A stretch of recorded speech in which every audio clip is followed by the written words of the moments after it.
안녕하세요. 두목TV 밑줄입니다. 이번에 소개해드리는 책은 하루하루 새로운 시류에 따라가기만도 벅찬 나이, 그리고 짊어진 것은 많고 버텨낼 힘은 줄어드는데 마음은 여전히 청년인 나이 50이 더 이상 지는 게 아니라 다시 피어나기 위해 채워야 할 중년의 철학을 담고 있는 다시 피어나려 흔들리는 당신에게입니다. 책을 좀 살펴보면 292페이지에 느낌 좋은 표지로 디자인되어 있습니다. 50이라는 노년을 목전에 둔 인생에서 눈알이 휙휙 돌 정도로 빠르게 변화하는 세상이 불안함보다는 인정할 것은 인정하고 도전할 것은 도전하면서 새로운 인생을 시작해 볼 때라는 위로와 통찰이 가득 담겨 있습니다. 그럼 제 리뷰로 넘어가 보겠습니다. 다시 피어나려 흔들리는 당신에게. 저자 기시미 이치로, 역자 양소울, 출판 멀리 깊이입니다. 아마 그때부터였을 거다. 미움받을 용기를 읽은 후 그의 책을 찾아서 읽었다. 상담가보다는 작가스러운 필력에 금세 애독자가 됐다. 그리고 인간을 향한 따뜻한 시선과 관심은 복지 현장에 있는 나로서는 주목하지 않을 수 없는 매력적인 글들이다. 답이 없는 질문에 대한 사유가 철학이라는 그의 깊은 통찰이 부럽고, 그의 말대로 의심하고 구체적으로 생각하는 것을 생각한다. 한편으론 인생에 하고 싶은 일에 대한 바람을 갖고 있으면서도 지금 여기에 살지 않는 것에 대한 이야기에서 할 수 있는 것은 언제고 할 수 있을 테니 뒤로 좀 미루더라도 지금 당장 하고 싶은 걸 하고 사는 것도 믿지는 선택지는 아닐지도 모르겠다는 생각이 들었다.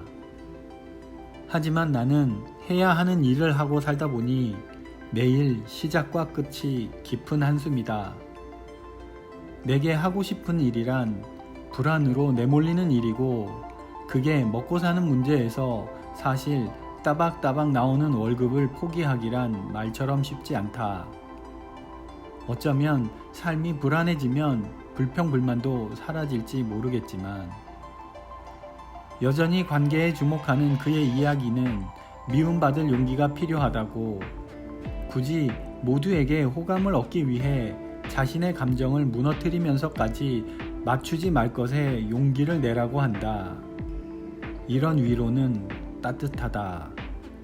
우리라는 관계에서 나가 빠지면 관계는 더 이상 공동체의 개념이 되지 않는 것처럼, 아주 작은 관계에서조차도 나보다 우선하는 건 없다는 말은 팔굽혀펴기를 121개를 해버린 것처럼 가슴을 부풀린다.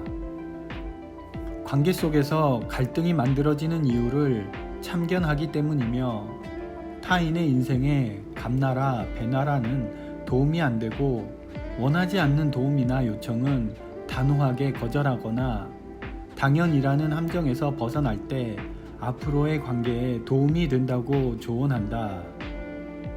여하튼 오지라퍼는 이제 그만하라는 이야기다.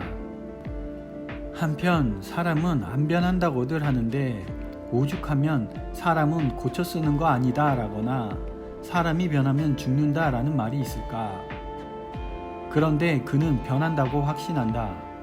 다만 변하지 않는 것이 아니라 자신이 변하지 않으려 하는 것이라고 하면서, 자신의 행동이 잘못되었다는 것을 깨닫는다면 어색하고 불편하더라도 용기를 내서 변해야 한다고 조언한다.